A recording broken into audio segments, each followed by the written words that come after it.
Hello everyone, welcome back to this new class. साथी आप सभी का स्वागत है। जी क्लास में हम लोग डिस्कस करने वाला साथी है, जैसा कि थंबनेल देख के आप समझ गए होंगे कि मोस्ट इम्पॉर्टेंट कुछ पॉइंट्स हम लोग डिस्कस करेंगे सारे सब्जेक्ट से, जो आपके जीएस के लिए बहुत ही महत्वपूर्ण होंगे। तो फटाफट से जुड़ जाइएगा, जो नए हैं साथी जुड़ जाइएगा और अपने साथियों तक शेयर कर लीजिएगा। इसमें हम आपको बता दें कि अलग अलग बुक से जो आज जितने आपके भी आप देख पा रहे हैं, इन सबसे जो महत्वपूर्ण पॉइंट्स है उसका वन लाइनर शॉर्ट नोट्स हम आपको यहाँ प्रोवाइड करा रहे हैं। तो उसके लिए फटाफट से आप लोग चैनल से जुड़ जाइएगा और परीक्षा से पहले कोशिश करेंगे आपको प्रोवाइड करा दें। और साथ ही साथ करंट अफेयर और उसकी प्रैक्टिस, तो इन सारी चीज़ की जिम्मेदारी अब हमारी है। हम आपके लिए पूरा पूरा कोशिश करेंगे और जी जान लगा दीजिए, इस बारे में मेहनत कीजिए और इसमें को अच्छे से तैयार कर लीजिएगा। मोस्ट इंपॉर्टेंट है, छोटी छोटी क्लास में लेकर आएंगे हम इसको। और आगे आपके जो कोई अगर सुझाव है, कहीं कोई आपको कोई दिक्कत लग रही है, तो कमेंट करके जरूर बताइएगा, ठीक है। तो आइएगा वन बाई वन करके सारे सब्जेक्ट थोड़े थोड़े कुछ प्रश्नों को लिए हैं। जो प्रश्न ना आए उनको अच्छे से नोट डाउन जरूर कर लीजिएगा, ठीक है। तो आइएगा शुरुआत करते हैं अपने आज की क्लास को। पहला पॉइंट है, ध्यान दीजिएगा, यहाँ से कह रहा है वह प्रसिद्ध जैन आचार्य जिनको अकबर ने जगत गुरु की उपाधि से सम्मानित किया था, तो वो कौन थे? हरिविजय सूरी थे। कौन थे? हरिविजय सूरी। अगला पॉइंट कह रहा है मोस्ट इंपॉर्टेंट, दिल्ली सल्तनत की पहली महिला एकमात्र महिला शासिका थे जो थे वो रजिया सुल्तान थी। फटाफट से रिवीजन करते चलिए, मोस्ट इंपॉर्टेंट सारे क्वेश्चन हैं। वह आयोग जो 1857 के विद्रोह के दमन के बाद भारतीय फौज के पुनर्गठन से संबंधित है, ठीक है। तो कौन सा आयोग था? पील आयोग था। क्या था? पील आयोग। अगला पॉइंट है, देखिएगा, कह रहा हुआ गवर्नर जक जिन्होंने भारत में सर्वप्रथम प्रेस सेंसरशिप लागू की थी, तो लॉर्ड वेलेजली। कौन? लॉर्ड वेलेजली, याद रखिएगा, मोस्ट इंपॉर्टेंट है। वह गवर्नर जनरल जिस पर महाभियोग का मुकदमा चलाया गया, तो वॉरेन हेस्टिंग था जी। इस पे वॉरेन हेस्टिंग पे क्या था? महाभियोग का मुकदमा चलाया गया था। अगला पॉइंट, वह आदिवासी नेता जिसे जगत पिता धरती आबा के नाम से जाना जाता है या कहा जाता है, तो बिरसा मुंडा को कहा जाता है। अगला पॉइंट है, कह रहा है मुल्क खादिम नाम से जाना जाता था, तो किसको? मराठा साम्राज्य को जाना जाता था, मुल्क खादिम के नाम से जाना जाता था। अगला पॉइंट कह रहा है कि दिल्ली दरबार द्वारा महावत जंग की उपाधि दी गई थी, तो दिल्ली दरबार द्वारा महावत जंग की उपाधि जो है अलीवर्दी खां को दी गई थी। किसको? अलीवर्दी खां को दी गई थी। जॉन स्ट्रेची की अध्यक्षता में एक अकाल आयोग का गठन किया गया था, ठीक है। जॉन स्ट्रेची की अध्यक्षता में एक अकाल आयोग का गठन किया गया था, किसके समय में? ध्यान दीजिएगा, ये लिट्टन के समय में किया गया था, लॉर्ड लिट्टन के समय में। अगला पॉइंट कह रहा है राजा राम मोहन राय द्वारा संचालित साप्ताहिक जो पत्र है मिरातुल अखबार, ये किस भाषा में प्रकाशित होता था? तो फारसी भाषा में प्रकाशित होता था। अगला पॉइंट कह रहा है कि पंजाब में खूंखा आंदोलन का दमन 1872 में किया गया, लॉर्ड नॉर्थब्रुक के द्वारा किया गया था खूंखा आंदोलन का दमन। ईयर भी याद रखिएगा, 1872। अगला पॉइंट कह रहा है तिलक द्वारा गठित होम रूल लीग के अध्यक्ष थे, तो जोसेफ बैप्टिस्टा जो है इसके अध्यक्ष थे। वर्ष 1919 का अधिनियम में 200 को सुधारने के लिए गठित जो समिति थी वो कौन सी थी? तो मूडी महल समिति यहाँ पर देखने को मिलेगा। अगला पॉइंट देखेंगे साथियों, कह रहा है वह इतिहासकार जिसने हड़प्पा एवं मोहनजोदड़ो को एक विस्तृत साम्राज्य की जुड़वा राजधानी कहा, तो पिगट ने। किसने? पिगट ने। ऋग्वेद में उल्लिखित वह देवता जिसकी स्तुति में सबसे अधिक ऋचाएं लिखी गई हैं, तो ये है इंद्र के बारे में यहाँ पे सबसे ज़्यादा लिखी गई हैं। अगला पॉइंट कह रहा है कि ज्ञानेश्वरी जिसे मराठी गीता, ठीक है, ज्ञानेश्वरी जिसे मराठी गीता कहा जाता है, उसका पहला विश्वस्त संस्करण प्रकाशित करवाया था, तो एकनाथ ने। किसने? एकनाथ ने करवाया था। अगला पॉइंट है, कह रहा है कि मंसूर बिशनदास मनोहर, ठीक है, अकारिजा एवं अबुल हसन ये कौन थे? तो जहांगीर के दरबारी चित्रकार थे, ठीक है। तो कई बार नाम दे के भी पूछ लेता है कौन किसके दरबार से संबंधित है, ये पॉइंट याद रखिएगा। अगला पॉइंट कह रहा है कि लेपाक्षी का जो चित्रकला है किन विषयों को चित्रित किया गया है वहाँ पे लेपाक्षी की चित्रकला में? तो शैव तथा धर्मनिरपेक्ष के विषयों को यहाँ पर किया गया है। आगे बढ़ेंगे, अगला पॉइंट कह रहा है यहाँ पे वर्ष 1906 में चित्रकला की नई शैली बंगाल स्कूल ऑफ आर्ट का सूत्रपात किया गया, अवनींद्रनाथ टैगोर के द्वारा किया गया। अगला पॉइंट है कि दक्षिण भारतीय कला का स्वर्ण युग कहा जाता है, तो चोल काल को। किसको? चोल काल को कहा जाता है। सिंधु सभ्यता का वह नगर स्थल जहाँ कांसे की एक नर्तकी जो है नृत्य करती हुई प्राप्त हुई है, तो मोहनजोदड़ो से। कहाँ से? मोहनजोदड़ो से। आगे बढ़ेंगे, अगला कह रहा पॉइंट, वह राज्य जहाँ कल्याण मंडप की रचना मंदिर निर्माण का एक विशिष्ट अभिलक्षण था, कि आपका क्या हो जाएगा, विजयनगर हो जाएगा। क्या हो जाएगा, विजयनगर। चारुदत्त एवं वसंत सेना की प्रेम गाथा का वर्णन है, तो मृक्ष कटिकम में है। ठीक है, मोस्ट इंपॉर्टेंट ध्यान देखिए, चारुदत्त एवं वसंत सेन की जो है प्रेम कथा का वर्णन किसमें है, मृक्ष कटिकम में ये देखने को मिलेगा। शुद्ध अद्वैतवाद के प्रमुख जो मत है वो जो क्या है यहाँ पर आपके वल्लभाचार्य का ये मत है, ध्यान रखेंगे। अगला पॉइंट कह रहा है कि भारत में वास्तुकला का आरंभ मुख्य रूप से किया गया था, तो सिंधु वासियों के द्वारा इसको किया गया था। संगाई महोत्सव मनाया जाता है, तो कहाँ पर आपके मणिपुर में मनाया जाता है, कहाँ पे, मणिपुर में। और हाथी उत्सव प्रति प्रति वर्ष मनाया जाता है, हाथी उत्सव, तो आपके कहाँ पे, जयपुर में ये मनाया जाता है। ठीक है, अगला पॉइंट क्या कह रहा है, नई दिल्ली को डिजाइन करने में एडविन लुटियंस सहायक था, तो हर्बर्ट बेकर। नई दिल्ली को जो डिजाइन करा गया उसमें एडविन लुटियंस का सहायक कौन था, तो हर्बर्ट बेकर आपको देखने को मिलेगा। अगला पॉइंट कह रहा है कि बांसुरी, हारमोनियम, बीन, शंख, तुरई, शहनाई आदि सुशीर वाद्य यंत्र के प्रकार हैं ये। अगला कह रहा है वह भारतीय दर्शन जिसके अनुसार वैध ज्ञान को ही यथार्थ ज्ञान के रूप में परिभाषित किया जाता है, तो वह न्याय दर्शन। क्या है, न्याय दर्शन है। ओंकारवाट का मंदिर जिसका निर्माण जो है सम्राट सूर्यवर्मन द्वितीय के शासनकाल में हुआ था, ये समर्पित है, तो किसको, भगवान विष्णु को ये क्या है, समर्पित है। नल, दमयंती, मानिनी, राधाहंस, दमयंती और सरस्वती, शकुंतला, हरिश्चंद्र तथा भीष्म पितामह आदि चित्र विधियां हैं, तो ये राजा रवि वर्मा की है। क्या है, राजा रवि वर्मा की। आगे आज कुछ और मोस्ट इंपॉर्टेंट पॉइंट देख लेते हैं। कह रहा अगला पॉइंट, 2 या 2 से अधिक राज्यों की सहमति से संसद द्वारा राज्य सूची पर कानून बना सकती है, तो अनुच्छेद 252 के तहत। कास्ट इन इंडियन पॉलिटिक्स के लेखक रजनी कोठारी हो जाएंगे आपके यहाँ पे। संविधान में राष्ट्रपति के शपथ का प्रारूप दिया गया है, तो अनुच्छेद 60 में। कहाँ पे, अनुच्छेद 60 में। 61 में क्या है, जरा कमेंट करके बता दीजिएगा, 61 में। बहुत इंपॉर्टेंट वो भी है। पंचायतों के लिए कराए जाने वाले सभी निर्वाचनों के संचालन का अधीक्षण, निर्देशन और नियंत्रण होता है, तो राज्य निर्वाचन आयोग में होता है। कंफ्यूज ना होइएगा यहाँ पर सेंट्रल वाले से। संविधान का वह संशोधन जिसके द्वारा मतदान के 21 वर्ष से घटाकर 18 वर्ष की गई है, तो 61वां संविधान संशोधन आपको यहाँ पर देखने को मिलेगा। लोकसभा का कोरम कितना होता है, तो कुल सदस्य संख्या का 1/10। कितना, कुल सदस्य संख्या का 1/10 आपको देखने को मिलेगा। संसद कार्यवाही शुरू होने के बाद यदि 6 सप्ताह की समय सीमा में स्थापित किए गए अध्यादेश को पारित नहीं करती है, तो अध्यादेश स्वतः समाप्त हो जाएगा। क्या हो जाएगा, अध्यादेश स्वतः समाप्त हो जाएगा।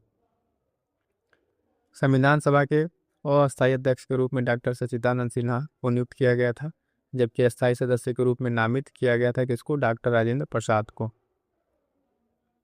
अगला पॉइंट इंपॉर्टेंट ध्यान दीजिए, कह रहा है राज्य का नीति निर्देशक सिद्धांत ऐसा चेक है जो बैंक की सुविधा अनुसार अदा किया जाता है। ये कथन किसका है, तो केटी शाह का है। किसका, केटी शाह का है। तुंगन समिति, गडगिल समिति, दांतेवाला समिति और के संतानम समिति, इन सबका संबंध किससे है, तो पंचायती राज व्यवस्था से इन सबका संबंध देखने को मिलेगा। राज्यपाल राज्य विधानमंडल द्वारा पारित किसी विधेयक को राष्ट्रपति के विचारार्थ सुरक्षित रख सकता है, अनुच्छेद 200 के अंतर्गत। किसके अंतर्गत साथियों, अनुच्छेद 200 के अंतर्गत रख सकता है। संविधान में भारत को वर्णित किया गया है राज्यों के संघ के रूप में। किसमें, राज्यों के संघ के रूप में यहाँ पे वर्णित किया गया है। संसद के सत्र को आहूत करने, सत्रावसान करने तथा लोकसभा को भंग करने संबंधी अधिकार किसको प्राप्त है, तो ये राष्ट्रपति को प्राप्त है। किसको, राष्ट्रपति को। अगला पॉइंट कह रहा है कि राष्ट्रीय महत्व के मामले में सरकार द्वारा प्रकाशित दस्तावेज कहलाता है, तो क्या कहलाता है, श्वेत पत्र कहलाता है। अगला पॉइंट ध्यान रखिएगा, कह रहा है डॉक्टर राजेंद्र प्रसाद द्वारा 1955 में राजभाषा आयोग का गठन किया गया। इसके अध्यक्ष थे तो बीजी खेर थे। कौन थे, बीजी खेर इसके अध्यक्ष थे। महान्यायवादी भारत सरकार का सर्वप्रथम विधिक अधिकारी होता है। इससे संबंधित प्रावधान कहाँ वर्णित है, तो आपके अनुच्छेद 76 में वर्णित है। किससे, महान्यायवादी से संबंधित। अगला पॉइंट देखिएगा, कह रहा है कि यूरोप में स्थित वह पर्वत श्रृंखला जो फ्रांस और स्पेन को अलग करती है, ठीक है, तो कौन हो जाएगा, पेरिनीज पर्वत श्रृंखला हो जाएगा। अगला पॉइंट कह रहा है कि पृथ्वी के घूर्णन से उत्पन्न बल जो पवनों महासागरीय धाराओं की दिशा में विचलन उत्पन्न करता है कहलाता है। तो आपका कोरियोलिस बल हो जाएगा, क्या हो जाएगा, कोरियोलिस बल फोर्स जो है आपका इक्वेटर पे 5 डिग्री 5 डिग्री के बीच में जो लगता है आपको देखने को मिलेगा। इंपॉर्टेंट है, कह रहा है ईटा इपू बांध। ईटा इपू बांध जो दुनिया के सबसे बड़े बांधों में से एक है, किस नदी पर स्थित है, तो पराना नदी पर स्थित है। कहाँ पर, पराना नदी पर स्थित है। मानचित्र पर क्षेत्रफल को मापने के लिए प्रयुक्त जो यंत्र है उसको कहते हैं, तो क्या कहते हैं, प्लेनीमीटर कहते हैं। क्या कहते हैं, प्लेनीमीटर कहते हैं। बहुउद्देशीय परियोजनाओं को आधुनिक भारत का मंदिर कहा था। तो जो बहुउद्देशीय परियोजनाएं थे उनको आधुनिक भारत का मंदिर किसने कहा था, भारत के पहले प्रधानमंत्री जवाहरलाल नेहरू ने इस बात को कहा था। उपोष्ण उच्च दाब क्षेत्रों से भू मध्य रेखीय निम्न दाब क्षेत्र की ओर प्रवाहित होने वाली पवनें कहलाती हैं, तो व्यापारिक पवनें कहलाती हैं। क्या कहलाती हैं, व्यापारिक पवनें। विश्व का एकमात्र देश जिसकी सीमा कैस्पियन सागर व फारस की खाड़ी दोनों से मिलती है वो है आपका ईरान। कौन है, ईरान। इसकी सीमा जो है कैस्पियन सागर और फारस की खाड़ी दोनों से मिलती है। अगला पॉइंट ध्यान रखिए, कह रहा है जवाहर सागर, राणा प्रताप सागर तथा गांधी सागर जलाशयों का निर्माण किया गया है, तो चंबल नदी पर किया गया। कहाँ पे साथियों, चंबल नदी पर किया गया है। जुड़वा खनिज जो ट्विंस मिनरल्स होते हैं उसको कहा जाता है, कहा सीसा और जस्ता को कहा जाता है। किसको, सीसा और जस्ता को। उत्तर पूर्व के जो है जिस राज्य को मोलेसिस बेसिन कहा जाता है वो है आपका मिजोरम है। कौन सा हो जाएगा, मिजोरम। कह रहा है कि बुशमैन नामक चलवासी जनजाति के लोग रहते हैं, तो कालाहारी मरुस्थल में। कहाँ पे साथियों, तो कालाहारी मरुस्थल में ये रहते हैं। ओजोन जो गैस मुख्यतः पाई जाती है कहाँ पे, समताप मंडल और क्षोभ मंडल में ये पाई जाती है। मानचित्र पर वर्षा का वितरण दिखाने के लिए प्रयोग किया जाता है, तो मानचित्र पर जो है वर्षा का वितरण दिखाने के लिए आइसोहाइट रेखा का प्रयोग किया जाता है। किसका, आइसोहाइट रेखा का प्रयोग किया जाता है। कर्नाटक के शिमोगा जिले में भारत का सबसे ऊंचा जलप्रपात कुंचिकुल स्थित है, वाराही नदी पर। कहाँ पे, वाराही नदी पर ये स्थित है। अगला पॉइंट देखेंगे, कह रहा है कि किसी व्यक्ति संगठन द्वारा उत्सर्जित सभी ग्रीन हाउस गैसों की कुल मात्रा को क्या कहते हैं, तो कार्बन फुटप्रिंट कहते हैं। ध्यान रखिएगा, ठीक है। National bureau of plant genetics resources स्थित है कहाँ पर, नई दिल्ली में आपका स्थित है। अगला पॉइंट है नीलगिरी की जो मेघ बकरियां पाई जाती हैं कहाँ, तो इराविकुलम राष्ट्रीय पार्क में पाई जाती हैं। कहाँ पर, इराविकुलम जो राष्ट्रीय पार्क है वहाँ पे पाई जाती हैं। पेरियार जेम अभयारण्य स्थित जो है वो किस लिए फेमस है, तो जंगली हाथियों के लिए प्रसिद्ध है पेरियार। वन्य जीवों के लिए राष्ट्रीय वन्य जीव बोर्ड पर एक सलाहकार संस्था है जिसके अध्यक्ष होते हैं तो देश के प्रधानमंत्री होते हैं। अगला पॉइंट कह रहा है वह अधिनियम जिसका उद्देश्य जैविक संसाधनों की रक्षा और पारिस्थितिकी संतुलन बनाए रखना है, तो आपका जैव विविधता अधिनियम सन 2002। पश्चिमी घाट को पारिस्थितिकी तंत्र के रूप में पूर्ण जो सेंसिटिव जोन कह लीजिए या महत्वपूर्ण क्षेत्र घोषित करने का सुझाव किसने दिया था, तो ये सुझाव जो है माधव गडगिल पैनल के द्वारा दिया गया था। कौन सा, माधव गडगिल पैनल के द्वारा। अगला पॉइंट कह रहा है कि हाथियों तथा साथ साथ उनके आवास और गलियारों की रक्षा और मानव जनजीवन जो वन्य जीव संघर्ष है उस मुद्दे की पहचान के लिए हाथी परियोजना कब शुरू की गई थी, तो 1992 में हाथी परियोजना शुरू की गई थी। वह कार्बन जिसे समुद्र और तटवर्ती पारिस्थितिक तंत्रों द्वारा अवशोषित और संग्रहित किया जाता है कहलाता है ब्लू कार्बन। क्या कहलाता है साथियों, ब्लू कार्बन कहलाता है। अगला पॉइंट है प्रथम बार पर्यावरण को किस विकास के साथ जोड़ा गया था, जो पर्यावरण विकास है उसको चौथी पंचवर्षीय योजना के दौरान इसको जोड़ा गया था।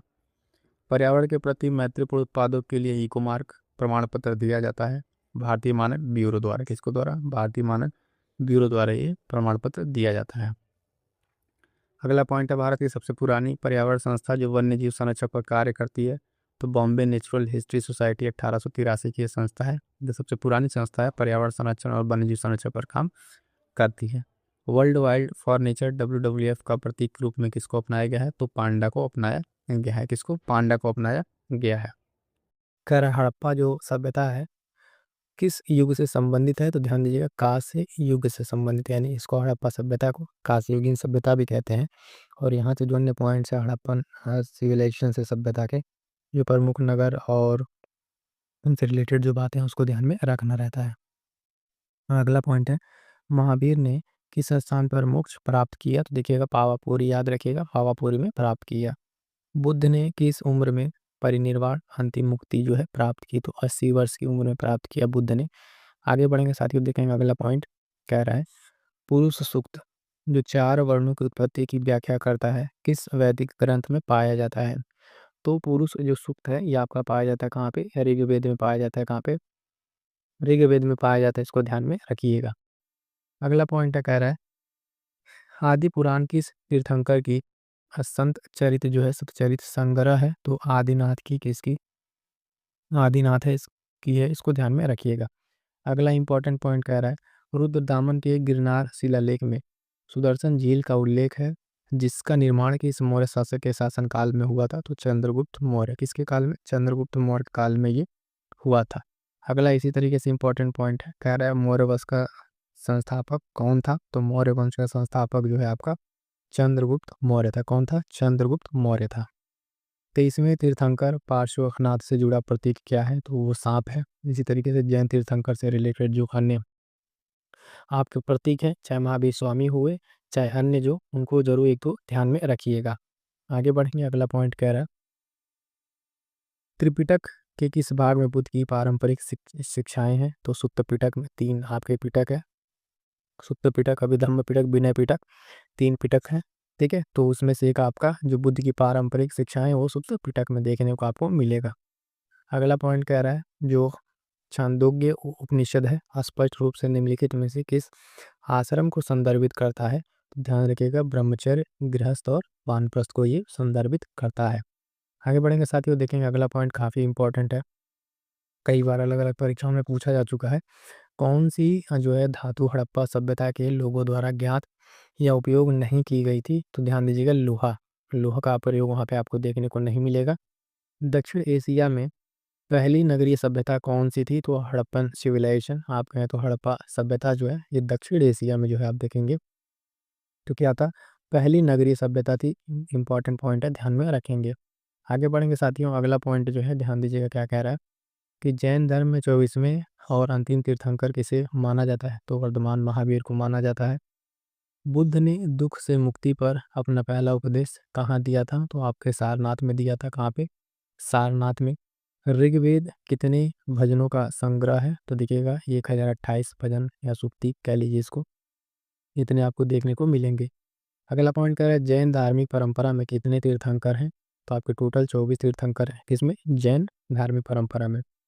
आगे बढ़ेंगे साथियों, देखेंगे अगला पॉइंट क्या कह रहा है कि उपनिषद शब्द का शाब्दिक अर्थ क्या है।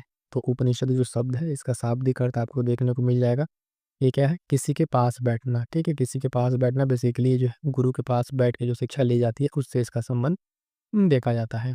आगे बढ़ेंगे, अगला पॉइंट सिंधु घाटी सभ्यता की नृत्य करने वाली जो लड़की है उसके रूप में प्रतिमा, जो प्रसिद्ध प्रतिमा है वो कहाँ पर खोजी गई थी। तो ध्यान दीजिएगा ये मोहनजोदाड़ो से खोजी गई है, इसको आपको ध्यान में रखना है। आगे बढ़ेंगे, अगला पॉइंट कह रहा साथियों बौद्ध धर्म में त्रिपिटक या त्रिपिटक शब्द का अर्थ क्या है। तो ये भी हमने आपको बताया जो 3 संग्रह हैं, ठीक है, जिनमें बौद्ध की शिक्षाएं हैं उससे रिलेटेड आपको ये देखने को मिलेगा। रुद्रदामन के गिरनार शिलालेख में वर्णित सुदर्शन झील के निर्माण का श्रेय किस मौर्य अधिकारी को दिया जाता है। तो पुष्यगुप्त को दिया जाता है, ये पॉइंट भी आपको ध्यान में रखना है। आगे बढ़ेंगे साथियों, अब देखेंगे आधुनिक भारतीय इतिहास से कुछ महत्वपूर्ण पॉइंट्स। तो देखिए कह रहा है कि बंगाल जो ब्रिटिश इंडिया सोसाइटी की स्थापना कब हुई थी। तो 20 अप्रैल 1843 को हुई थी। कब, 20 अप्रैल 1843 को हुई थी। अगला पॉइंट कह रहा है लंदन में ईस्ट इंडियन एसोसिएशन की स्थापना किसके द्वारा की गई थी। तो दादा भाई नौरोजी के द्वारा की गई थी। किसके द्वारा, दादा भाई नौरोजी के द्वारा की गई थी। अगला पॉइंट है, ध्यान रखिएगा, कह रहा है शिकागो में धर्म संसद का आयोजन किस वर्ष हुआ। तो 1893 में। कब, 1893 में आयोजन होता है। अनुशीलन समिति का मुख्यालय कहाँ है। तो ध्यान दीजिएगा कलकत्ता में। कहाँ पे, कलकत्ता में है, इसको ध्यान में रखिएगा। भारत का संविधान पहली बार 1928 में किसके द्वारा तैयार किया गया था। तो मोतीलाल नेहरू के द्वारा तैयार किया गया था, नेहरू रिपोर्ट के नाम से इसको जाना जाता है। अगला पॉइंट, भारत के विभाजन को ब्रिटिश सरकार द्वारा स्वीकार किए जाने की घोषणा किसने की थी। तो लॉर्ड माउंटबेटन ने की थी। किसने, लॉर्ड माउंटबेटन ने ये घोषणा की थी। अगला पॉइंट है, कह रहा है इकोनॉमिक हिस्ट्री ऑफ इंडिया पुस्तक किसके द्वारा प्रकाशित की गई थी। तो आर.सी. दत्त के द्वारा। किसके द्वारा, आर.सी. दत्त के द्वारा ये प्रकाशित की गई थी। भारत के ग्रैंड ओल्ड मैन के रूप में किसे जाना जाता है? तो दादा भाई नौरोजी को जाना जाता है। इस पॉइंट को ध्यान रखेंगे। आगे बढ़ेंगे साथियों, तो अगला पॉइंट है, ये फॉरवर्ड ब्लॉक की स्थापना किसने की? तो सुभाष चंद्र बोस ने फॉरवर्ड ब्लॉक की स्थापना। बहुत महत्वपूर्ण प्रश्न है, कई बार परीक्षाओं में ये अलग अलग तरीके से पूछा गया है। भारत छोड़ो प्रस्ताव कब पारित किया गया था? तो अगस्त 1942 में पारित किया गया था। कब? अगस्त 1942 में पारित किया गया था। सुभाष चंद्र बोस को जो है भारतीय स्वतंत्रता लीग की अध्यक्षता किसने सौंपी थी? तो रास बिहारी बोस ने इनको अध्यक्षता सौंपी थी। आगे बढ़ेंगे, अगला पॉइंट जो है इसी तरीके से महत्वपूर्ण, भारत में थियोसॉफिकल सोसाइटी का नेता कौन था? तो एनी बेसेंट। कौन? Annie Besant. देखिएगा साथियों, आप जिस भी एग्जाम की तैयारी कर रहे हो, आप जब एग्जाम देंगे तो परीक्षा में इस तरह के प्रश्न पूछे जाते हैं, तो उनको आप अच्छे से जरूर तैयार करके जाएं, रिवीजन अच्छे से करते रहें, प्रैक्टिस करते रहें, ताकि आपका पेपर अच्छे से अच्छा होगा। स्वदेशी जो मूलतः एक आर्थिक आंदोलन था, क्योंकि इसका उद्देश्य क्या था? तो उद्देश्य के बारे में अगर हम बात करेंगे तो स्वदेशी उद्योगों को प्रोत्साहन देना। ठीक है, तो स्वदेशी जो है एक आंदोलन इस तरीके से देखने को मिलता है। आगे बढ़ेंगे साथियों, अगला पॉइंट इसी तरीके से कह रहा है, भारतीय स्वतंत्रता आंदोलन में किस दिन को प्रत्यक्ष कार कार्रवाई दिवस के रूप में मनाया गया है? तो ध्यान रखिएगा, ये 16 अगस्त 1946। ठीक है, तो डेट याद रखिएगा, 16 अगस्त को जो है ये मनाया गया। बहुत ही महत्वपूर्ण है, कई बार अलग अलग परीक्षाओं में पूछा जा चुका है। भारत के किस राज्य पर डलहौजी द्वारा कब्जा करना ब्रिटिश आक्रमण का जो है सबसे अनुचित कार्य था? तो अवध पे। कहाँ पे? अवध को जो है इसने कुशासन का आरोप लगा के अपने में क्या कर लिया था? मिला लिया था। इसी तरीके से आगे बढ़ेंगे, अगला प्रश्न जो है कि शिमला सम्मेलन किस वर्ष आयोजित किया गया था? तो 1945 में आपका शिमला सम्मेलन आयोजित किया गया। भारत में अंतिम ब्रिटिश वायसराय कौन था? तो लॉर्ड माउंटबेटन। कौन? लॉर्ड माउंटबेटन जो है आपके अंतिम वायसराय यहाँ पे देखने को मिलता है। अगला पॉइंट कह रहा है, इंपॉर्टेंट है, ध्यान रखिएगा, लंदन में भारतीय होम रूल सोसाइटी की स्थापना किसके द्वारा की गई थी? तो ध्यान दीजिएगा, श्याम जी कृष्ण वर्मा के उनके द्वारा, श्याम जी कृष्ण वर्मा के द्वारा ये की गई थी। आगे बढ़ते हैं साथ ही फटाफट से, अगला पॉइंट, राजा जी के नाम से कौन जाना जाता है? तो सी राजा गोपालाचारी को राजा जी के नाम से जानते हैं। हिंदुस्तान रिपब्लिकन एसोसिएशन की स्थापना किस वर्ष हुई थी? तो 1924 में। बहुत ही महत्वपूर्ण पॉइंट है, कई बार अलग अलग परीक्षाओं में पूछा जा चुका है। आगे बढ़ते हैं साथियों, देखते हैं विज्ञान से रिलेटेड कुछ महत्वपूर्ण प्रश्न हम देख लेंगे यहाँ पे पॉइंट्स। इसमें बेसिकली आपका रसायन विज्ञान, एसिड को जो है किस पदार्थ से बने बर्तनों में संग्रहित किया जाता है? तो कांच और सिरेमिक से बने हुए बर्तनों में किया जाता है। आगे बढ़ेंगे, अगला पॉइंट है, हवा से कौन सी अम्लीय गैस जो है वर्षा के पानी में घुलकर कार्बोनिक एसिड बनाती है? तो कार्बन डाइऑक्साइड गैस है जो ये आपको इस तरीके से बन के देखने को मिलेगा। जब रासायनिक अभिक्रिया उष्म ऊर्जा को अवशोषित करती है तो अभिक्रिया मिश्रण के तापमान पर क्या प्रभाव पड़ता है? ध्यान देंगे, यहाँ पे तापमान क्या होता है? गिरता है। आगे बढ़ेंगे, अगला पॉइंट, प्राकृतिक गैस के जलने को ऊष्माक्षेपी अभिक्रिया के रूप में क्यों वर्गीकृत किया जाता है? क्योंकि इस अभिक्रिया में ऊष्मा उत्पन्न होती है। क्या होती है? तो ऊष्मा इसमें उत्पन्न होती है। अगला पॉइंट है, कह रहा है कि जब किसी अम्ल को जल में घोला जाता है तो उसमें उपस्थित हाइड्रोजन किस रूप हमें अलग हो जाता है? तो ये धनात्मक रूप से आवेशित हाइड्रोजन H+ आयन क्या होगा? अलग हो जाता है। आगे बढ़िएगा, अगला पॉइंट कह रहा है, जब प्राकृतिक गैस मीथेन हवा में ऑक्सीजन के साथ जलती है तो क्या उत्पाद बनते हैं? तो कार्बन डाइऑक्साइड और जल बनता है। क्या बनता है? कार्बन डाइऑक्साइड और जल बनता है। अगला पॉइंट, कौन से सामान्य खनिज अम्ल का उल्लेख किया गया है जो अपने सांद्रित रूप में बहुत संक्षारक होते हैं? तो सल्फ्यूरिक एसिड है आपका, हाइड्रोक्लोरिक एसिड और नाइट्रिक एसिड आपको देखने को मिलेगा। बुझा हुआ चूना बनाने के लिए और अबुझे चूने और पानी के बीच की प्रक्रिया की विशेषता क्या है? तो तापमान में वृद्धि। क्या होगा? तापमान में वृद्धि की बात यहाँ पर देखने को मिलेगी। आगे आइए देखते हैं भौतिक विज्ञान से रिलेटेड कुछ महत्वपूर्ण पॉइंट्स। कह रहा है, यदि 4 डायोप्टर शक्ति के एक उत्तल लेंस -10 शक्ति के एक अवतल लेंस के दूसरे के संपर्क में रखा जाता है तो परिणामी शक्ति क्या होगी? तो -6D होगी। इसको आपको ध्यान में रखना है।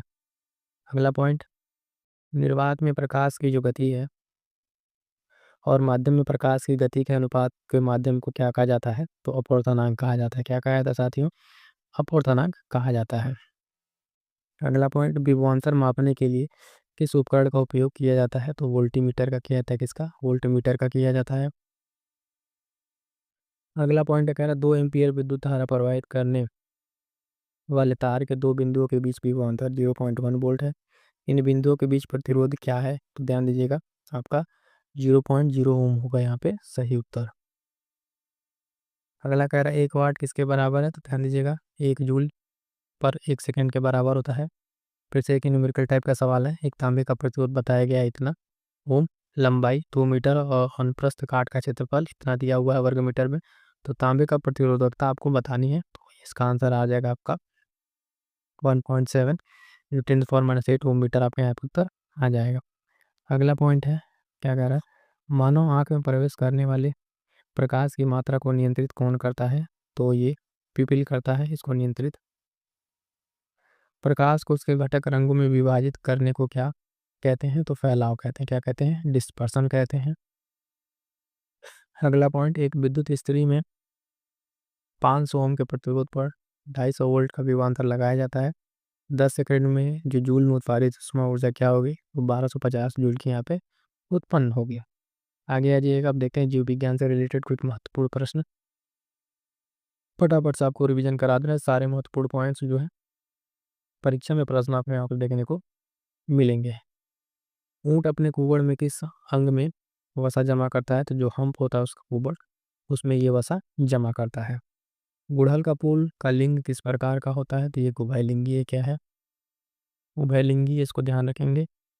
अगला पॉइंट कह रहा है रेगिस्तानी जो पौधे हैं उसमें कौन सा अनुकूलन सामान्य है? तो जल भंडारण के लिए जो मोटे तने होते हैं वो आपको वहाँ पे देखने को मिलेगा। अगला पॉइंट क्या कह रहा साथी में, मनुष्य के शरीर की मुद्रा और संतुलन किसके द्वारा नियंत्रित होता है? तो यहाँ पे सेरी बैलम के द्वारा नियंत्रित होता है। और जब भ्रूण जो है गर्भाशय के अंदर बढ़ रहा होता है तो उसे पोषक तत्व कौन प्रदान करता है? तो प्लेसेंटा प्रदान करता है। अब आ जाइए, आगे बढ़ेंगे भारत के भूगोल से रिलेटेड कुछ महत्वपूर्ण पॉइंट्स। कह रहा है जो कांगटो भारत की सबसे ऊंची चोटियों में से एक है, यह किस राज्य में स्थित है? तो आपके अरुणाचल प्रदेश में स्थित है। कहाँ पे? अरुणाचल प्रदेश में स्थित है। भारत के पश्चिम में कौन सा सागर स्थित है? तो अरब सागर स्थित है, इसको ध्यान रखिएगा। भारत पाकिस्तान जो है वर्ष 1960 में किस संधि पर हस्ताक्षर किए थे? तो सिंधु जल जो समझौता उस पर हस्ताक्षर किया गया था। निम्न भूजल भंडारण से किस प्रकार की चट्टान संरचना सबसे अधिक जुड़ी हुई है? तो आग्नेय और कायांतरित चट्टानें आपकी जुड़ी हुई हैं। भारत अपनी भूमि सीमा कितने देशों के साथ साझा करता है? तो 7 देशों के साथ साझा करता है। आगे बढ़ेंगे, अगला पॉइंट, कौन सा राज्य भूजल के अति दोहन की सबसे गंभीर समस्या का सामना कर रहा है? तो पंजाब जो इस तरह के सामना करने को मजबूर है, इसको ध्यान में रखिएगा। कौन से वन खारे पानी के अनुकूल है? तो आपके जो मैंग्रोव वन है, मैंग्रोव वनस्पति खारे पानी के अनुकूल है, जो बेसिकली आपको पश्चिम बंगाल उड़ीसा के डेल्टाई रीजन में आपको देखने को मिल जाएगा। अगला प्रश्न कह रहा है तिब्बत में जो है ब्रह्मपुत्र नदी को क्या कहा जाता है? तो सांगपो कहा जाता है। अगला पॉइंट, कौन से कारक भारतीय मानसून को प्रभावित करता है? तो उपयुक्त सभी में अगर मतलब अगर आप देखें तो अल नीनो भी प्रभावित करता है, तिब्बत का पठार और जेट स्ट्रीम, ये तीनों जो हैं भारतीय मानसून को क्या करते हैं? प्रभावित करते हैं। अगला पॉइंट है धौलागिरी पर्वत शिखर किस देश में स्थित है? तो आपके नेपाल में स्थित है। जो मोनाजाइट रेत में कौन सा खनिज पाया जाता है? तो आपका थोरियम पाया जाता है, इसको ध्यान रखिएगा। अगला पॉइंट कह रहा है विजिंगम अंतर्राष्ट्रीय बंदरगाह कहाँ स्थित है? तो आपके केरल में स्थित है, हाल फिलहाल में चर्चा में था ये। फिर से एक प्रश्न, सुंदरबन किस प्रकार के वनों के लिए प्रसिद्ध है? तो मैंग्रोव के लिए प्रसिद्ध है। किसके लिए? मैंग्रोव के लिए। काकरापार जो परमाणु ऊर्जा स्टेशन है किस राज्य में स्थित है? तो आपके गुजरात में स्थित है। कहाँ पे? गुजरात में स्थित है। और भारत की सबसे लंबी नदी तो आप जानते हैं ये गंगा हो जाएगा। आगे देखिएगा कुछ महत्वपूर्ण पॉइंट्स आपके विश्व के भूगोल से, इनको भी देख लीजिए। लीबिया की राजधानी क्या है? तो देखिएगा त्रिपोली है, चर्चा में था ये। विश्व की सबसे लंबी नदी कौन सी है? तो नाइल यानी नील नदी आपकी हो जाएगी। अगला पॉइंट क्या कह रहा है क्यूबा की राजधानी क्या है? तो हवाना जो है आपका क्यूबा की राजधानी हो जाएगा। भूमिगत चट्टान परतों के लिए प्रयुक्त शब्द क्या है जो भूजल का भंडारण और संचरण करती है? तो जल वृत्त हो जाएगा। क्रोना किस देश की मुद्रा है? तो आप ध्यान दीजिएगा, स्वीडन किसकी? स्वीडन की। नॉर्वे की राजधानी क्या है? तो ओस्लो, नॉर्वे की राजधानी क्या हो जाएगी? तो ओस्लो हो जाएगी। पृथ्वी पर सबसे शुष्क स्थान कौन सा रेगिस्तान माना जाता है? तो अटाकामा चिली। कौन सा? अटाकामा चिली जो है आपका शीत मरुस्थल।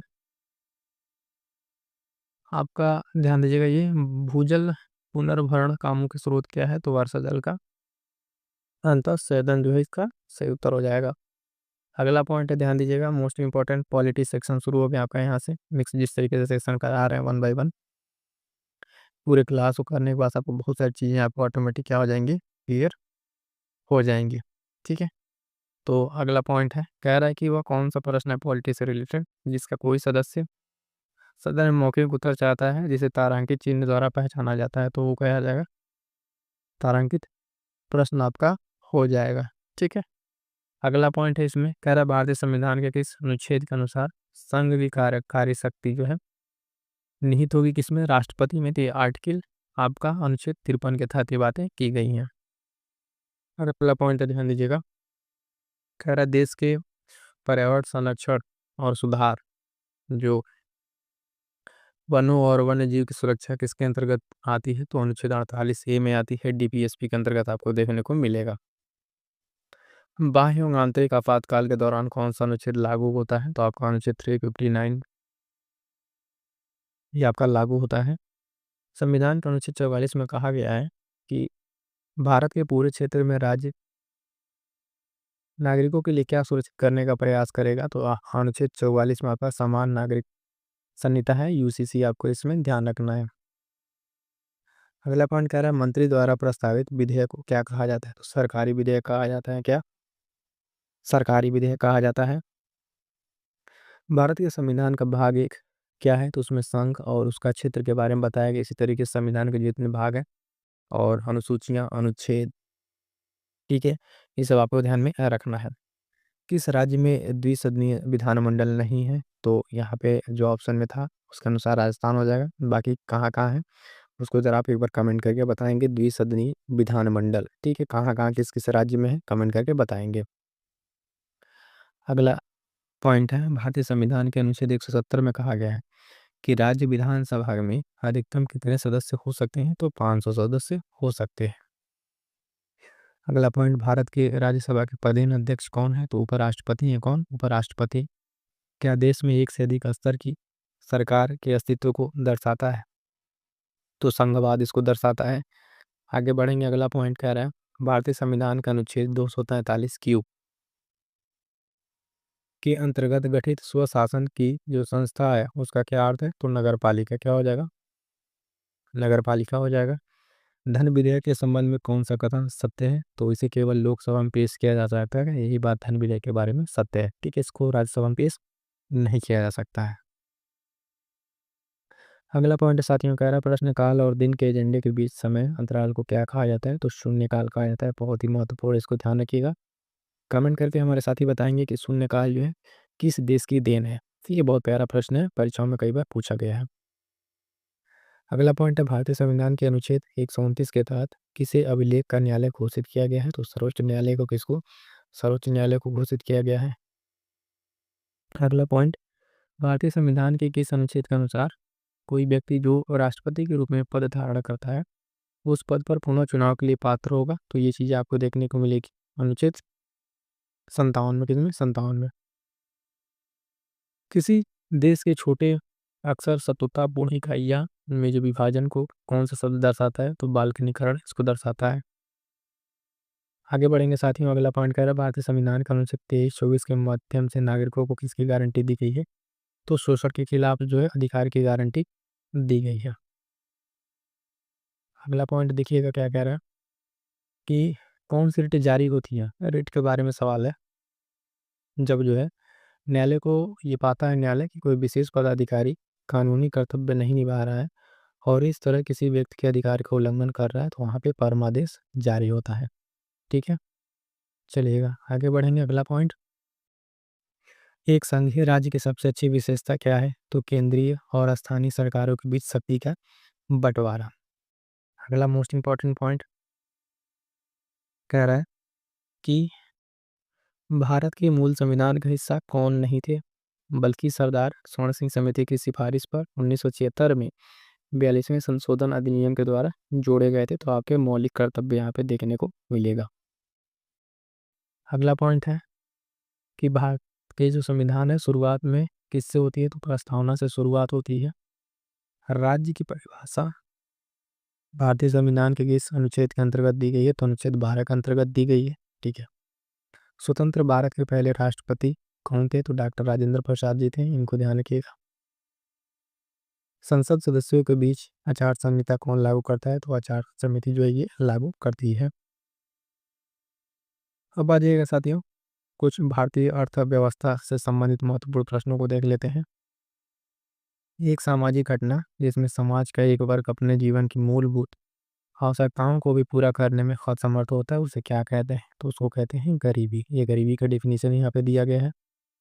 फिर देखेंगे अगला पॉइंट कह रहा है कि किस औद्योगिक नीति प्रस्ताव ने सार्वजनिक क्षेत्र को जो भारतीय अर्थव्यवस्था में एक रणनीतिक भूमिका प्रदान की है? तो औद्योगिक नीति प्रस्ताव 1956। ठीक है। अगला पॉइंट है अर्थव्यवस्था के अधिशेष को अंतिम उपयोगकर्ताओं तक पहुंचाने और स्थानांतरित करने के लिए कौन सा माध्यम कार्य करता है? तो वित्तीय संस्थान कार्य करता है। आगे बढ़ेंगे साथियों, अगला पॉइंट जो है ध्यान दीजिएगा, कह रहा है काम के बदले अनाज कार्यक्रम का पुनर्गठन किया गया और अक्टूबर 1980 से इसका नाम बदलकर क्या कर दिया गया है? तो राष्ट्रीय ग्रामीण रोजगार कार्यक्रम कर दिया गया।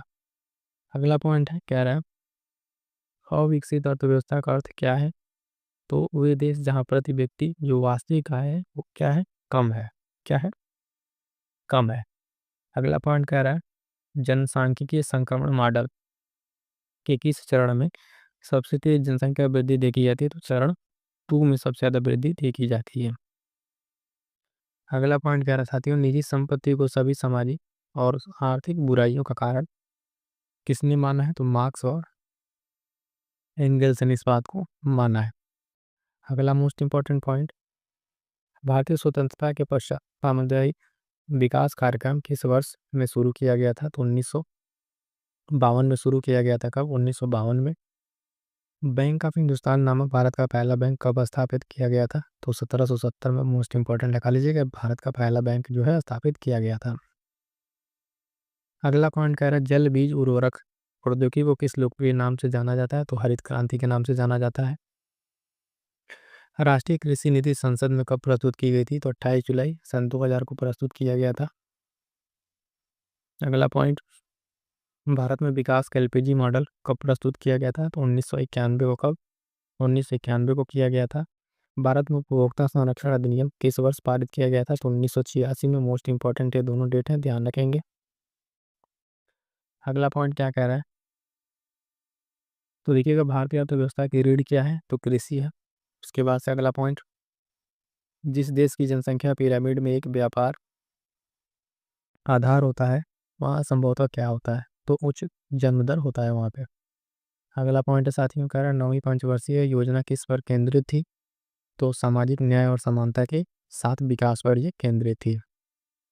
अगला पॉइंट कह रहा है पहली पंचवर्षीय योजना 51 से 56 के समय भारत जिन 3 समस्याओं का सामना कर रहा था वो क्या? तो उस समय जो है भारत पहला तो शरणार्थियों की समस्या, भोजन की गंभीर कमी और बढ़ती मुद्रास्फीति से भारत क्या था? इस तरह की समस्याओं का सामना कर रहा था। अगला पॉइंट कह रहा है जनसंख्या घनत्व क्या है? तो प्रति वर्ग किलोमीटर जो है उस भूमि क्षेत्र में व्यक्तियों की संख्या का अनुपात है। अगला पॉइंट साथियों भारत में मजदूरी रोजगार कार्यक्रम को जो है और क्या कहा जाता है? तो संपूर्ण ग्रामीण रोजगार योजना, इसके बारे में जाना हमने। अब कुछ पॉइंट पारित किए और पर्यावरण से रिलेटेड 2-4 पॉइंट देख लीजिए। जैव विविधता संशोधन अधिनियम 2023 कब लागू हुआ? तो 1 अप्रैल 2024 से लागू हुआ। अगला पॉइंट कह रहा है केवलादेव राष्ट्रीय उद्यान भारत के किस राज्य में स्थित है? तो राजस्थान में स्थित है। रेगिस्तान में जानवर पानी का संरक्षण कैसे करते हैं? तो रात्रि चर होकर और गाढ़ा मूत्र विसर्जन करके ये सब करते हैं। अब कुछ देख लीजिए प्रमुख राष्ट्रीय अंतर्राष्ट्रीय संगठन से रिलेटेड। इसमें पहला पॉइंट क्या कह रहा है? अंतर्राष्ट्रीय जो श्रम संगठन है उसका मुख्यालय कहाँ है? तो जिनेवा स्विट्जरलैंड में स्थित है। रक्षा अनुसंधान एवं विकास संगठन डीआरडीओ की स्थापना किस वर्ष हुई थी? तो 1958 ईस्वी में हुई थी, ध्यान रखिएगा। अंतर्राष्ट्रीय नागरिक उड्डयन संगठन एओ का मुख्यालय कहाँ स्थित है? तो आपके मॉन्ट्रियल कनाडा में स्थित है। एशिया प्रशांत आर्थिक सहयोग जो है इसका मुख्यालय कहाँ है? तो सिंगापुर में है। क्लियर है। अगला पॉइंट महत्वपूर्ण जो है, शाह परमाणु भौतिक संस्थान कहाँ है? तो आपके कोलकाता पश्चिम बंगाल में। अंकटाड जो है उसका विस्तारित रूप क्या होता है? The United Nations conference on trade and development, स्थापना 1964 में। अगला पॉइंट कह रहा है GATT का तात्पर्य क्या है? तो general agreement on tariff and trade, स्थापना 1947 में। और पेट्रोलियम निर्यातक जो देश हैं वो संगठन ओपेक है, इसका मुख्यालय कहाँ है? तो आपके वियना ऑस्ट्रिया में देखने को मिलेगा। कुछ अन्य पॉइंट्स कला संस्कृति से देख लीजिए, जैसे कि जो देखने की इस भारतीय राज्य का पारंपरिक नृत्य है तो आपके गोवा का हो जाएगा। विजय स्तंभ कहाँ स्थित है? तो चित्तौड़गढ़ राजस्थान में आपके स्थित है। माच किस राज्य का एक पारंपरिक लोक नाट्य रूप है? तो मध्य प्रदेश का। रसिया जो गीत है किस राज्य का एक क्षेत्रीय गीत है? तो ये उत्तर प्रदेश का है। कहाँ का? उत्तर प्रदेश का हो जाएगा। अगला पॉइंट कह रहा है कौन सा कलाकार एक प्रसिद्ध मधुबनी चित्रकार है? तो यहाँ पे नाम याद रखिएगा, भारती दयाल का नाम। गढ़वाली किस राज्य का लोक नृत्य है? तो आपके उत्तराखंड का हो जाए। कहाँ के? उत्तराखंड का। शालीमार बाग कहाँ स्थित है? तो श्रीनगर आपके जम्मू कश्मीर में स्थित है। आगे बढ़ेंगे साथियों। जो अबू आड़ा किला किस राज्य में स्थित है? तो आपके गोवा में स्थित है। और एक अन्य पॉइंट, पुतुल नाच किस भारतीय राज्य का कठपुतली नाट्य रूप है? तो पश्चिम बंगाल का। कहाँ का? पश्चिम बंगाल का। क्लियर है यहाँ तक? कह रहा है कि वह स्थल जहाँ से अभिलेख में मित्र, वरुण और इंद्र और नासप्ते के नाम उल्लेखित हैं, तो कौन सा अभिलेख है और वो स्थल जहाँ पे वो अभिलेख मिला है? तो जो है ये बोगज कोई एशिया माइनर वाला जो अभिलेख है इसमें इन नामों का उल्लेख मिलता है। आगे बढ़ेंगे साथ ही देखेंगे अगला पॉइंट जो है, कह रहा है प्राचीन भारतीय इतिहास में वर्णित झूकर संस्कृति तथा कब्रिस्तान एच संस्कृति का संबंध है, तो इसका संबंध जो है परवर्ती हड़प्पा कालीन संस्कृति से है। इस तरह की जो संस्कृति और इस तरह के जो सारे पॉइंट्स मिले आपके परवर्ती हड़प्पा कालीन संस्कृति से मिलते हैं। आगे बढ़ेंगे अगला पॉइंट है, कह रहा है कायाकल्प के अंतर्गत उपवास द्वारा शरीर के अंत आत्महत्या का विधान है, तो ये जैन धर्म है। इसके संतारासन लिखना का आता है। ठीक है, हर्षवर्धन और बाकी कई सारे लोग इसमें इन्वॉल्व थे। ध्यान दीजिएगा, कह रहा है कि वह शिलालेख जिसमें अशोक ने उन 8वीं जनजातियों का उल्लेख किया है जो अपराध करती थी, तो 13वां शिलालेख में कौन से शिलालेख में प्रश्न पूछेगा आपसे कि शिलालेख जिसमें अशोक ने 8वीं जनजातियों का उल्लेख किया है जो अपराध करती थी, तो 13वां शिलालेख आपका हो जाएगा। आगे बढ़ेंगे, अगला पॉइंट कह रहा है कौटिल्य रचित अर्थशास्त्र का वह अध्याय जिसमें 26 अध्यक्षों का उल्लेख है। ठीक है, तो उसमें जो आप देखेंगे तो ये अध्यक्ष प्रचार है। क्या है? अध्यक्ष प्रचार में जो है आपको ये उल्लेख देखने को मिलता है। अगला पॉइंट है वह जैन ग्रंथ जिसमें तोरमान नामक शासक द्वारा चंद्र जो भागा नदी है उसके तट पर पवैया नामक स्थान पर शासन करने का उल्लेख है। तो ये है कुवल यल माला। ठीक है, कुवलय माला है ये जगह है, इसको ध्यान रखेंगे। आगे बढ़ेंगे, अगला मोस्ट इंपॉर्टेंट पॉइंट है, कह रहा प्राचीन महाजनपद मगध की राजधानी थी, तो गिरिव्रज या राजगिरी आप कह लीजिए। ये मोस्ट इंपॉर्टेंट है, कई बार आपके अलग अलग परीक्षाओं में ये पॉइंट पूछा जा चुका है। आगे बढ़ेंगे, अगला पॉइंट ये भी मोस्ट इंपॉर्टेंट है, ध्यान दीजिएगा। कह रहा है भारत में गांधी जी का वो प्रथम सत्याग्रह आंदोलन जिसमें उन्होंने सविनय अवज्ञा आंदोलन का प्रयोग किया था, तो ये आपका चंपारण सत्याग्रह, ये प्रथम इनका सत्याग्रह था गांधी जी का भारत में। अगर आप देखें तो पहला सत्याग्रह इन्होंने स्टार्ट किया चंपारण बिहार से, और इसके बाद बैक टू बैक जितने सारे आंदोलन थे सारे के सारे सफल होते चले गए। आगे बढ़िए, अगला पॉइंट कह रहा है कि वह मध्यकालीन भारतीय साम्राज्य जो व्यापक स्तर पर स्थानीय स्वशासन के लिए प्रसिद्ध था, चोल साम्राज्य। कौन सा है? चोल साम्राज्य। मोस्ट इंपॉर्टेंट लगा लीजिएगा, कितनी बार अलग अलग परीक्षाओं में ये पूछा है। ये मध्यकालीन भारतीय साम्राज्य है जो व्यापक स्तर पर अपने स्थानीय स्वशासन के लिए, लोकल गवर्नेंस के लिए क्या था? फेमस था, तो चोल साम्राज्य। आगे बढ़ेंगे, अगला प्रश्न देखिएगा, स्कंदगुप्त की जो है सक्रोपम उपाधि का उल्लेख मिलता है, तो कहाँ पर? कहोम अभिलेख से। कहाँ से? कहोम अभिलेख से ये मिलता है। सक्रोपम जो है उपाधि किसकी? स्कंद गुप्त की थी। इस उपाधि को भी आपको ध्यान में रखना इंपॉर्टेंट है, अलग अलग परीक्षाओं में चाहे पीसीएस हो और छोटे मोटे जो भी एग्जाम्स में कई बार इस तरह के प्रश्न पूछे जाते हैं उपाधियों से संबंधित। अगला पॉइंट देखेंगे, कह रहा दिल्ली सल्तनत के अंतर्गत एकता प्रणाली, सैन्य व्यवस्था और मुद्रा प्रणाली को सुव्यवस्थित करने का श्रेय दिया जाता है। तो ये इल्तुतमिश को, किसको? इल्तुतमिश जो है दिल्ली सुल्तान जब बनता है तो इस सारी चीज़ों को क्या करता है? व्यवस्थित करता है। चाहे एकता प्रणाली हो, सैन्य व्यवस्था हो, मुद्रा प्रणाली, इन सबको व्यवस्थित करने का श्रेय किसको जाता है? तो ध्यान दीजिएगा, इल्तुतमिश को जाता है। आगे बढ़ेंगे, अगला पॉइंट है दक्षिण भारत में चिश्तिया संप्रदाय के संस्थापक थे। तो शेख बुरहानुद्दीन गरीब, ये दक्षिण भारत में जो है चिश्तिया संप्रदाय के संस्थापक माने जाते हैं। इंपॉर्टेंट है, कई परीक्षाओं में पूछा हुआ है। आगे बढ़ेंगे, अगला पॉइंट है मध्ययुगीन इतिहास का वह पहला युद्ध जो जल एवं थल दोनों पर लड़ा गया। तो ये खागरा का युद्ध था, 5 मई 1529 ईस्वी को ये लड़ा गया है। ध्यान रखेंगे, काफ़ी इंपॉर्टेंट हो जाता है ये। इस तरीके का अलग से आपसे अगर पॉइंट पूछे कि जो जल एवं थल दोनों पर लड़ा गया था, तो ये आपका घाघरा का युद्ध है। कमेंट करके जरा बताइएगा कि घाघरा का युद्ध जो है किसके किसके बीच में लड़ा गया था, किसके किसके बीच में लड़ा गया था। ये बहुत ही प्यारा प्रश्न है, आप इसको जरूर कमेंट करके बताइएगा। आगे बढ़ेंगे, अगला कह रहा है भूमि मापन हेतु दजे सिकंदरी का प्रचलन करवाया था। तो ये सिकंदर लोदी ने, किसने? सिकंदर लोदी ने करवाया था गजे सिकंदरी का प्रचलन, जो है सिकंदर लोदी। आगे बढ़ेंगे, अगला पॉइंट है, कह रहा है दीन इलाही स्वीकार करने वाले एकमात्र हिंदू था। तो ये कौन था? तो आपके ये बिरबल थे, अकबर के 9 रत्नों में से एक, जो दीन इलाही को जो है स्वीकार करने वाले एकमात्र हिंदू थे। दीन इलाही आप जानते हैं अकबर के द्वारा ये स्टार्ट किया गया था। आगे बढ़ेंगे, अगला पॉइंट मोस्ट इंपॉर्टेंट, इसको भी लगाइएगा। कह रहा है डोमिंगो पायस कृष्ण देवराय के शासनकाल में भारत आया, वह कहाँ का यात्री था? तो ये पुर्तगाली यात्री था। कई बार प्रश्न देखिएगा ऐसे पूछता है कि यात्री दे देता है, देश पूछ लेता है।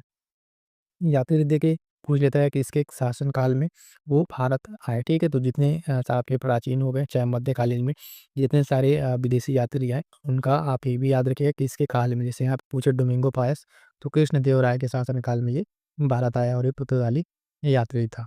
आगे बढ़ेंगे, अगला पॉइंट जो है, कह रहा भारत पर आक्रमण करने वाला ईरानी शासक जिसे ईरान का नेपोलियन कहा जाता है। तो ये नादिर शाह। कौन हो जाएगा? नादिर शाह। इंपॉर्टेंट पॉइंट्स है, एज इट इज इसी तरीके से नोट्स अगर आपके पास हैं, क्रिप्स नोट्स या शॉर्ट नोट्स है, आप रिवीजन करने में आपकी आसानी होगी। जो पॉइंट्स ना आए उसको भी आप अच्छे से इस तरीके से नोट कर सकते हैं। अगला पॉइंट कह रहा हुआ भू राजस्व व्यवस्था जिसके जन्मदाता थॉमस मुनरो और कैप्टन रीड थे। ये है रैयतवाड़ी व्यवस्था। क्या है? रैयतवाड़ी व्यवस्था है जिसके जन्मदाता थॉमस मुनरो और कैप्टन रीड है। इसके साथ साथ भू राजस्व व्यवस्था में आप जानते हैं जमींदारी, ठीक है। उसके साथ-साथ अस्थाई बंदोबस्त जिसको कहते हैं, उसके साथ-साथ ये और एक और व्यवस्था कौन-सी है? महालवाड़ी। कौन-सा? महालवाड़ी। तो उसको भी ध्यान में रखिएगा, इन तीनों व्यवस्थाओं को अलग-अलग टाइम पे यहाँ से प्रश्न पूछा जाता है।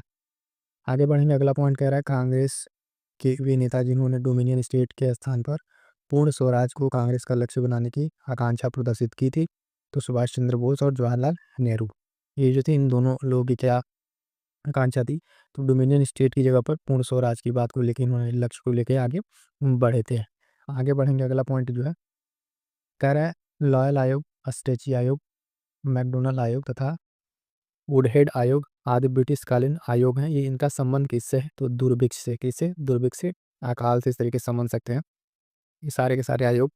और इनसे रिलेटेड एक और पॉइंट जो आपको बता, आपको ध्यान में रखना चाहिए कि जो इस तरीके का आयोग है, ठीक है, वो किस गवर्नर जनरल के काल में बनाए गए, ठीक है। तो स्ट्रेची, मैकडोनाल्ड, ये सब किससे संबंधित है? फिलहाल दुर्भिक्ष से संबंधित है। और अलग अलग जो आयोग बनाए जाते हैं समय समय पे, उसको भी आपको ध्यान में रखना है। क्लियर है यहाँ तक? चलिएगा आगे बढ़ेंगे, देखेंगे अगला पॉइंट कह रहा बंगाल विभाजन के विरोध में बंगाल में ब्रिटेन की वस्तुओं के बहिष्कार का सुझाव सर्वप्रथम दिया गया। तो कृष्ण कुमार मित्र ने, इनके द्वारा यह सुझाव दिया गया था। बंगाल विभाजन आप जानते हैं 1905 का विभत्स ये विभाजन, ठीक है। और यहीं पर जो है स्टार्ट होता है क्या? बहिष्कार और स्वदेशी का जो है नारा। वह महिला जो एनी बेसेंट तथा सरोजिनी नायडू के बाद कांग्रेस अधिवेशन की अध्यक्षता करने वाली तीसरी महिला बनी। तो नलिनी सेनगुप्ता, इनका नाम याद रखिएगा हमेशा। कई बार जो है ये दो नाम हमेशा पूछा गया है कई बार, एनी बेसेंट और सरोजिनी नायडू का। जहाँ पे कांग्रेस की अध्यक्षता की अगर हम बात करेंगे अधिवेशन की, तो एनी बेसेंट पहली बनती है, उसके बाद सरोजिनी नायडू प्रथम भारतीय बनती हैं। ये अलग अलग परीक्षाओं में कितनी बार ये प्रश्न पूछा जा चुका है। उसके बाद यहाँ पे कह रहा है कि तीसरी नंबर पर जो महिला बनी वो नलिनी सेनगुप्ता है। ये नाम भी आपको ध्यान में रखना है। अगला पॉइंट कह रहा है भारत में ब्रिटिश साम्राज्य के विस्तार के लिए सहायक संधि का अनुसरण करने वाला गवर्नर जनरल था, तो ये आपका कौन था? Lord Wellesley. कौन था? लॉर्ड वेलेस्ली था, इसको ध्यान में रखेंगे। आगे बढ़ेंगे, अगला पॉइंट देखेंगे। वह गवर्नर जनरल जिसके समय में भारत में जो है भारत जो भाषा प्रेस अधिनियम है समाप्त किया गया, तो लॉर्ड रिपन। अब ध्यान दीजिएगा, जो जितने तरीके के आपके गवर्नर जनरल यहाँ पर आए, उनसे संबंधित जो कुछ महत्वपूर्ण प्रावधान है, चाहे लॉर्ड वारेन हेस्टिंग हो गया, लॉर्ड रिपन हो गया, है ना, डलहौजी हो गए, इन सब के जो कुछ 5-7 हैं, उनको आप एक जगह नोट करके तैयार करते हुए आगे बढ़ना है। भारत की राजधानी कलकत्ता से दिल्ली स्थानांतरित हुई थी तो वर्ष 1911 में। कब? 1911 में ये हुई थी। आगे बढ़ेंगे, आगे कुछ अन्य पॉइंट्स को देखेंगे जो बहुत महत्वपूर्ण है। कह रहा हुआ मुगल बादशाह जिसके शासनकाल में चित्रकला के लिए शाही व्यवस्था की गई थी, जो कारखाना कहलाता था। तो ये देखिएगा, अकबर से रिलेटेड है। किससे? अकबर से रिलेटेड है, कंफ्यूज ना होइएगा, क्योंकि आप जब चित्रकला की जैसे बात आती है तो जहांगीर का नाम याद आता है, लेकिन यहाँ पे देखिएगा जो पूछा गया पॉइंट है, वो एक व्यवस्था की गई जो कारखाना कहलाती थी, वो अकबर के समय का दिया हुआ है। आगे बढ़ेंगे, अगला पॉइंट कह रहा है वह मामलुक शासक जिसने कुतुब मीनार के पास हौज शमशी का निर्माण करवाया था। तो इल्तुतमिश ने। किसने? इल्तुतमिश ने। नाम याद रखेंगे, हौज शमशी का निर्माण करवाया गया था इसके द्वारा, इल्तुतमिश के द्वारा, कुतुब मीनार के पास। आगे बढ़ेंगे, साथियों देखेंगे अगला प्रश्न, मणिपुर की मेइती जनजाति द्वारा नववर्ष के उपलक्ष्य में मनाया जाने वाला पर्व कौन सा है? तो साजिबू चेरा ओबा। ठीक है, ये आपका एक तरीके से नववर्ष के उपलक्ष्य में मनाए जाने वाले पर्व है, इसके द्वारा, तो मेइती जनजाति के द्वारा मनाया जाने वाला है। ध्यान दीजिएगा साथियों, करंट अफेयर के लिए भी क्लासेस काफ़ी इंपॉर्टेंट आपको इस चैनल पर मिल जाएंगे, तो एक बार जाके जरूर करंट अफेयर से रिलेटेड हर एक मंथली और बाकी तरह की जो भी करंट अफेयर है, मैराथन भी आप देखने को मिल जाएगा। मोस्ट इंपॉर्टेंट प्रश्नों को उसको जरूर देखिएगा एग्जाम्स के लिए। ईरानी लिपि, अगला पॉइंट कह रहा है पंजाबी संस्करण माना जाता है, तो शाहमुखी लिपि को। ईरानी लिपि क्या जो है पंजाबी संस्करण किसे माना जाता है? तो ये माना जाता है शाहमुखी लिपि को माना जाता है। अगला पॉइंट कह रहा है वह युद्ध कला जिसका प्रभाव भारतीय शास्त्रीय नृत्य कथकली में भी दिखाई देता है, तो ये है कलारी कलारियट्टू। ठीक है, क्या है? कलारियट्टू जो है, ये आपको ध्यान में रखना है। अगला पॉइंट इंपॉर्टेंट है, ध्यान दीजिए, कह रहा है कि राष्ट्रीय फिल्म अवार्ड दिया जाना प्रारंभ हुआ वर्ष 1954 से। कब? वर्ष 1954 से दिया जाना प्रारंभ हुआ। कर्नाटक संगीत का पितामह कहा जाता है, तो पुरंदर दास को कहा जाता है। किसको? पुरंदर दास को कहा जाता है। अगला पॉइंट ध्यान देंगे, कह रहा है भारतीय संगीत को व्यवस्थित रूप देने का श्रेय जिन दो विद्वानों को जाता है वो है, तो विष्णु नारायण भारतखंडे और विष्णु दिगंबर पलुस्कर। ये जो है भारतीय संस्कृत को व्यवस्थित रूप करने का श्रेय इन लोगों को जाता है, तो इनका नाम ध्यान में रखेंगे। अगला पॉइंट कह रहा है कि वह नृत्य कला जिसमें नटवरी नृत्य के नाम से जाना जाता है, जिसको है नृत्य कला नटवरी नृत्य के नाम से भी जाना जाता है, तो ये आपका है कथक। और कथक आपका कहाँ का है? तो उत्तर प्रदेश का है, इसको भी ध्यान में रखिएगा।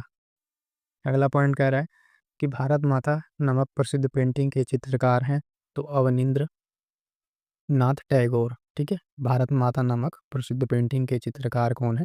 तो अवनींद्र नाथ टैगोर, जो यहाँ पर देखने को मिल जाएगा। भारत की फिल्म और टेलीविजन संस्था स्थित है, तो आपके कहाँ पर? पुणे में स्थित है। कहाँ पे? पुणे में स्थित है, ध्यान रखिएगा। आगे बढ़ेंगे, अगला पॉइंट कह रहा हुआ नृत्य शैली, इसमें कथा या भाव सदैव महाभारत या रामायण से लिया जाता है, तो ये आपका कुचिपुड़ी। क्या है? कुचिपुड़ी है। इसमें जो नृत्य शैली है, इसमें अगर आप देखें तो जो कथा या भाव है वो महाभारत या रामायण से लिया जाता है। अगला पॉइंट है, कह रहा है बुद्ध की वह मुद्रा जिसमें उन्हें पृथ्वी को छूकर आह्वान करते हुए दिखाया गया है, वो कहलाती है, तो भूमि स्पर्श मुद्रा कहलाती है। बहुत सारे जो इसके पॉइंट्स हैं वो इम्पोर्टेंट है आपके परीक्षा के लिए, कि पॉइंट इसमें जो है सेलेक्टेड है आपके परीक्षा के लिए, अलग अलग परीक्षाओं में, चाहे पीसीएस लेवल का हो, वनडे एग्जाम हो, सब में आपको देखने को मिलता है।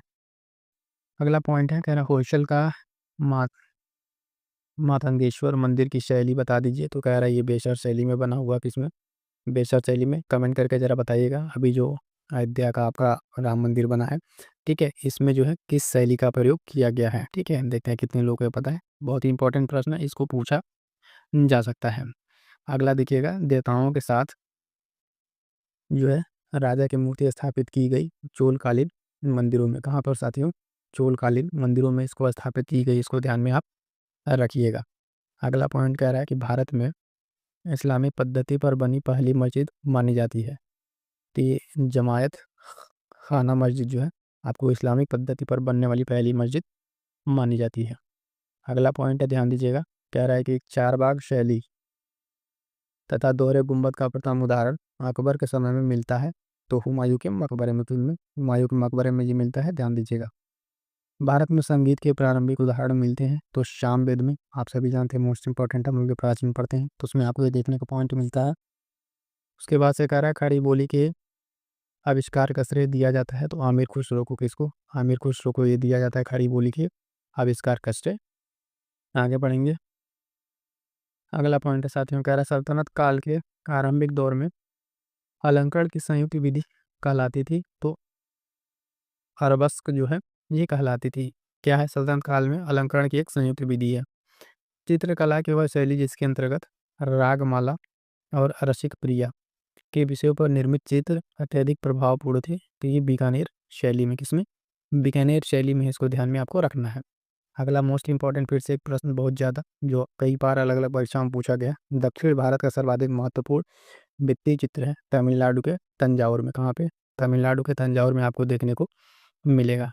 हर एक पॉइंट बहुत ही महत्वपूर्ण साथ है आपके परीक्षा के दृष्टि से, तो एक एक पॉइंट को अच्छे से तैयार करते चलिएगा, ठीक है। और पीडीएफ नोट्स वगैरह के लिए जो है टेलीग्राम चैनल से जुड़ जाइएगा। आपको लिंक या तो कमेंट में मिल जाएगा, डिस्क्रिप्शन में आपको लिंक टेलीग्राम का मिल जाएगा। आगे बढ़ेंगे। अगला पॉइंट जो है कह रहा है साड़ियों पर सबसे पहले मधुबनी पेंटिंग बनाने का श्रेय जाता है, तो महासुंदरी देवी को। किसको? महासुंदरी देवी को श्रेय जाता है। आगे बढ़ेंगे। अगला पॉइंट कह रहा है शास्त्रीय संगीत पर प्रसिद्ध रचना राधा गोविंद सार के रचयिता है, तो सवाई प्रताप सिंह है। कौन? सवाई प्रताप सिंह। इनको आपको ध्यान में रखना है। और अगला पॉइंट इंपॉर्टेंट, पटना के दीदारगंज से प्राप्त चामर जो ग्राहिणी यक्षिणी की प्रतिमा का संबंध है, तो ये मौर्य काल से। किससे? मौर्य काल की ये प्राप्त यक्ष यक्षिणी की मूर्तियाँ आपको ध्यान में रखना है।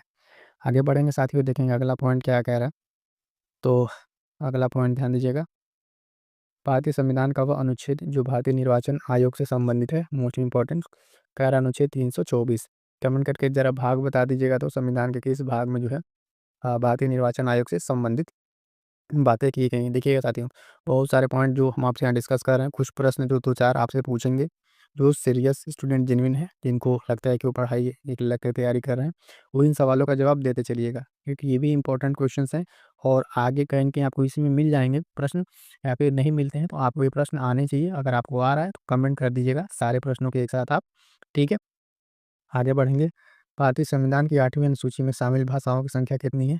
तो 22 भाषाएं इसमें शामिल है। उसके बाद से कह रहा है कि इंदिरा शाहनी बनाम भारत संघ जो मुकदमा था सर्वोच्च न्यायालय का, निर्णय जिस विषय से संबंधित था, तो सरकारी नौकरियों में अन्य पिछड़ा वर्ग का आरक्षण से ये रिलेटेड था, ठीक है। ये केस भी आपने पढ़ा होगा। अगला पॉइंट कह रहा है कटौती प्रस्ताव का उद्देश्य होता है, तो जो बजट प्रस्ताव होता है उसके खर्च में कमी का प्रस्ताव ये प्रस्तुत करता है। अगला मोस्ट इंपॉर्टेंट, अभी रिसेंट के जितने सारे एग्जाम हुए हैं उन सारे एग्जामों में जो है ये प्रश्न देखने को आपको मिला था, वह संविधान संशोधन अधिनियम जिसके द्वारा मंत्रिपरिषद की संख्या लोकसभा के कुल सदस्यों के 15% की जो सीमा है उस तक निर्धारित की गई। तो ये आपका संविधान संशोधन 91वां संविधान संशोधन 2003 का ये अधिनियम था। इसमें जो है 15% तक जो सीमा निर्धारित कर दी गई थी। अगला पॉइंट है, कह रहा वह व्यक्ति जिसने संविधान की प्रस्तावना को भारत की राजनीतिक कुंडली कहा, तो ये के एम मुंशी जी थे। कौन थे? के एम मुंशी, जिन्होंने संविधान की प्रस्तावना को जो है भारत की राजनीतिक कुंडली कहा है। अगला है वह नेता जिन्होंने राज्य के नीति निर्देशक सिद्धांतों को भारत में सामाजिक व आर्थिक लोकतंत्र का घोषणा पत्र कहा है, तो डॉक्टर बी आर अम्बेडकर। अभी रिसेंट में ही इन संविधान दिवस जो मनाया जाता है उसको 26 नवंबर को भी ध्यान में रखिएगा। आगे बढ़ेंगे। अगला पॉइंट जो है कह रहा है भारतीय संविधान का वह अनुच्छेद जिसमें संशोधन की प्रक्रिया का उल्लेख किया गया है, तो अनुच्छेद 368 है ना। ये अनुच्छेद याद रखिएगा, मोस्ट इंपॉर्टेंट है। कई बार वनडे एग्जाम से लेके पीसीएस तक के एग्जाम में ये पूछा जा चुका है। भारतीय संविधान का वह अनुच्छेद जो भारत के राष्ट्रपति पर महाभियोग चलाने की प्रक्रिया से संबंधित है, क्या है? महाभियोग चलाने की प्रक्रिया से संबंधित है अनुच्छेद 161, ठीक है, 61 नंबर में ध्यान में रखेंगे। अगला पॉइंट कह रहा है कि वह अनुच्छेद जिसमें यह व्यवस्था की गई कि सभी अल्पसंख्यकों को अपनी रुचि की शिक्षण संस्थाओं की स्थापना व प्रशासन का अधिकार होगा, तो अनुच्छेद 30 में ये बात की गई है। और अगला पॉइंट मोस्ट इंपॉर्टेंट ध्यान रखेंगे, कह रहा है कि विधायिका के प्रति कार्यपालिका की वित्तीय जवाबदेहिता सुनिश्चित की जाती है, तो सीएजी के द्वारा। किसके द्वारा? सीएजी के द्वारा। क्लियर है? आगे बढ़ेंगे। अगला पॉइंट कह रहा है राज्यों को भाषाई आधार पर पुनर्गठित किया गया था, तो 1956 में। कब? 1956 में किया गया था। मोस्ट इंपॉर्टेंट इसको ध्यान रखिएगा, भाषाई आधार पर पुनर्गठित किया गया था। पूरे क्लास को आप अच्छे से देख डालिएगा, जो पॉइंट ना आए एक पेज लेके उसके आप इसको शॉर्ट नोट के तरीके से नोट डाउन कर लीजिएगा। सारे प्रश्न बहुत ही महत्वपूर्ण है, आपकी परीक्षा में देखने को मिलेंगे यहाँ से प्रश्न। सुप्रीम कोर्ट के मुख्य न्यायाधीश बनने के लिए उच्च न्यायालय में कम से कम कितने वर्षों का अनुभव होना चाहिए? तो आपका 10 वर्षों का अनुभव होना चाहिए। वर्ष 2003 के जो है 92वें संविधान संशोधन अधिनियम द्वारा 8वीं अनुसूची में भाषाएं शामिल की गई थी, तो बोडो, मैथिली, संथाली और डोंगरी। ठीक है, बोडो, मैथिली, संथाली और डोंगरी जो है आपके 2003 के संविधान संशोधन जो 92 नंबर का था उसमें ये शामिल किया गया था। अगला पॉइंट है, ध्यान दीजिएगा, कह रहा है कि संघीय संरचना, प्रांतीय स्वायत्ता और शक्तियों को अलग करने का सिद्धांत लिया गया है, तो भारत सरकार अधिनियम 1935 से। किससे? भारत सरकार अधिनियम 1935 से सब दिया गया है। ठीक है, आगे बढ़ेंगे। अगला पॉइंट कह रहा है कि आपदा प्रबंधन अधिनियम 2005 के तहत गठित राष्ट्रीय जो आपात स्थिति में यानी आपदा प्रतिक्रिया निधि का संचालन करता है, तो केंद्रीय गृह मंत्री।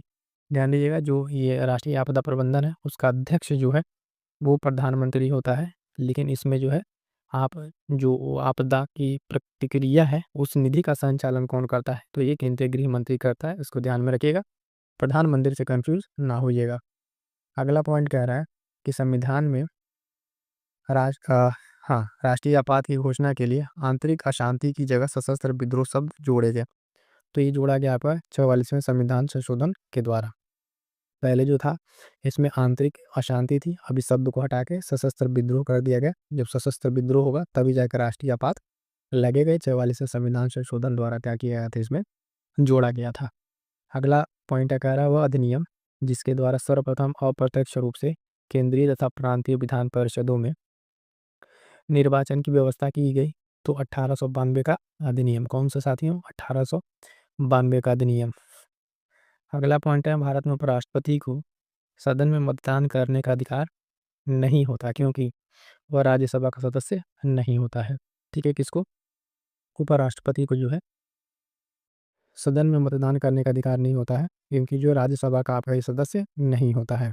आगे बढ़ेंगे। अगला पॉइंट कह रहा पुराने संसद भवन की जो नींव 12 फरवरी 1921 को रखी गई थी। इसकी डिजाइन तैयार की गई थी किसके द्वारा? तो एडविन लुटियंस तथा सर हर्बर्ट बेकर के द्वारा तैयार की गई थी। जो पुराना आपका संसद भवन है उसके बारे में पॉइंट ध्यान में रखिएगा।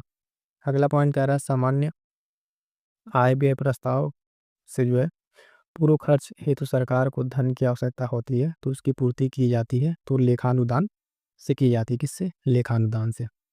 आगे बढ़ेंगे साथियों। अगला पॉइंट जो है ध्यान दीजिएगा, अंतर्राष्ट्रीय संधियां व समझौते राष्ट्रपति के नाम पर किए जाते हैं, किंतु इसके लिए किसकी अनुमति अनिवार्य है? तो संसद की अनुमति अनिवार्य है। ठीक है, चलिएगा। अगला पॉइंट, संघीय शासन का एक गंभीर दोष है, तो क्या है? पृथकता का भय। तो इसमें जो है संघीय शासन में जो है एक गंभीर दोष के रूप में इसको देखा जाता है। अगला पॉइंट है, ध्यान दीजिएगा, कह रहा है कि जब किसी संकल्प या विधेयक के किसी भाग पर चर्चा नहीं हो पाती है, तो उस पर मतदान से पूर्व चर्चा कराने के लिए रखा जाता है, तो गिलोटिन प्रस्ताव। कौन सा प्रस्ताव? गिलोटिन प्रस्ताव। अगला फिर से एक मोस्ट इंपॉर्टेंट प्रश्न है, राज्य पुनर्गठन आयोग 1953 का गठन फजल अली की अध्यक्षता में किया गया। इसके अन्य सदस्य कौन कौन थे? तो HN कुंजरू और KM पानिकर। ये मोस्ट इंपॉर्टेंट है, कई बार अलग अलग परीक्षाओं में पूछा गया है, ध्यान रखिएगा। आगे बढ़ेंगे साथियों। अगला पॉइंट देखेंगे, मोस्ट इंपॉर्टेंट पॉइंट हाल फिलहाल में चर्चा में था, हरमुज जल संधि में भी ये BPSC प्रीलिम्स में भी पूछा गया था और चर्चा का विषय बना हुआ है जल संधि। तो फारस की खाड़ी को ओमान की खाड़ी से जो है ये जोड़ता है। ठीक है, ध्यान रखिएगा। अगला पॉइंट है, कह रहा है उत्तरी अमेरिका महाद्वीप में स्थित नियाग्रा जलप्रपात किन दो महान झीलों के बीच स्थित है? तो उत्तरी अमेरिका महाद्वीप में ही बात कर रहा है, तो ओंटारियो झील और ईरी झील, ये 5 झीलें हैं। ओंटारियो, ईरी, मिशिगन, ह्यूरॉन और सुपीरियर, जो 5 फिंगर्स इंपॉर्टेंट है, इनको ध्यान में रखिएगा। अगला पॉइंट कह रहा है कि भौगोलिक क्षेत्र की दृष्टि से जापान का सबसे बड़ा द्वीप है, तो कौन सा? होन्शु द्वीप है। होन्शु द्वीप जो है आपका, ये सबसे बड़ा द्वीप है। ध्यान रखें, किसी क्षेत्र के उन स्थानों को मिलाने वाली रेखा जहां भूकंप एक साथ अनुभव किया जाता है, तो उसको कहते हैं होमिलिस्मल रेखा, यानी भूकंप रेखा, जहां पर जो है एक साथ भूकंप का अनुभव किया जाता है। आगे बढ़ेंगे, अगला पॉइंट कह रहा है ज्वालामुखी द्वारा निर्मित बृहदाकार की ढाल युक्त जो है गुंबद रूपी संरचना कहलाती है, तो लैकोलिथ कहलाती है। क्या कहलाती है? लैकोलिथ। अगला पॉइंट है, कह रहा है वायुमंडल का सर्वाधिक सघन स्तर जो है सघन समस्तर स्थित है, तो क्षोभ मंडल में, आप जानते हैं क्षोभ मंडल में स्थित है वायुमंडल का ये स्तर। अगला पॉइंट साथ ही इंपॉर्टेंट है, ध्यान दीजिए, कह रहा है वह बल जिसके कारण पवनें उत्तरी गोलार्ध में अपनी दाहिनी ओर तथा दक्षिणी गोलार्ध में बाईं ओर विक्षेपित हो जाती है, तो ये कोरियोलिस बल के द्वारा ये चीजें होती हैं, ध्यान में रखिएगा। अगला पॉइंट क्या कह रहा है कि स्वर्ण जो पैगोडा का देश कहा जाता है, तो म्यांमार को कहा जाता है, आप सभी जानते हैं, ये भी इंपॉर्टेंट है। अगला पॉइंट कह रहा है विश्व के सबसे बड़े डेल्टा गंगा ब्रह्मपुत्र पर स्थित देश है, तो आपका बांग्लादेश जो है कहाँ पर है? इसी के पास स्थित है। अगला पॉइंट कह रहा है भारतीय उपमहाद्वीप पर ग्रीष्म ऋतु में उच्च दाब और निम्न दाब हिंद महासागर से वायु का कर्षण करते हैं, जिसके कारण उत्पन्न होता है तो दक्षिण पश्चिम मानसून। क्या उत्पन्न होता है? दक्षिण पश्चिम मानसून उत्पन्न होता है, ध्यान में रखिएगा। अगला पॉइंट क्या कह रहा है, पृथ्वी के लगभग बराबर आकार का ग्रह कौन सा है? तो शुक्र ग्रह है। कौन सा? शुक्र ग्रह है। और अगला पॉइंट कह रहा है प्रशांत महासागर का आकार है तो त्रिभुजाकार। क्या है? त्रिभुजाकार आकार है, इसको ध्यान में रखिएगा। आगे बढ़ते हैं साथियों, अगला पॉइंट कह रहा है कि सतपुड़ा श्रेणी जो है सर्वोच्च चोटी है, तो ये धूपगढ़ की चोटी है, ध्यान रखेंगे। अगला पॉइंट कह रहा है कि नदी जो असम और अरुणाचल प्रदेश के बीच सीमा का निर्धारण करती है, निर्माण करती है, और ऊपर जो है उत्तरी भूटान से निकलती है, तो संकोश नदी है। कौन सी नदी है? संकोश नदी है। ये आपका असम और अरुणाचल प्रदेश के बीच सीमा निर्धारण करती है। अगला पॉइंट है हॉर्न ऑफ अफ्रीका में शामिल होने वाले देश कौन कौन से हैं? तो इथोपिया है, सोमालिया है, जिबूती है। ठीक है, इसको आपको ध्यान में रखना, हॉर्न ऑफ अफ्रीका के लिए। अगला मोस्ट इंपॉर्टेंट पॉइंट, वह पर्वत जिसे 1000 धुआरों की घाटी कहते हैं, तो माउंट मैकिनले किसे कहते हैं साथियों? तो ध्यान दीजिएगा, माउंट मैकिनले को कहते हैं। आगे बढ़ेंगे, अगला पॉइंट जो है कह रहा है विश्व में सबसे अधिक द्वीप समूह से मिलकर बना देश है, तो आपका कौन सा है? इंडोनेशिया है। कौन सा? इंडोनेशिया। अगला पॉइंट है कि जब एक छोटे तारे में सुपरनोवा विस्फोट होता है, तो विस्फोट के पश्चात तारे का अत्यधिक सघन जो है कोर का अवशिष्ट भाग कहलाता है, तो व्हाइट ड्वार्फ कहलाता है। क्या कहलाता है? व्हाइट ड्वार्फ कहलाता है। वरुण ग्रह का प्रकाश हरा प्रतीत होता है मीथेन की अधिकता के कारण। किसके कारण साथियों? तो मीथेन की अधिकता के कारण ये ऐसा होता है।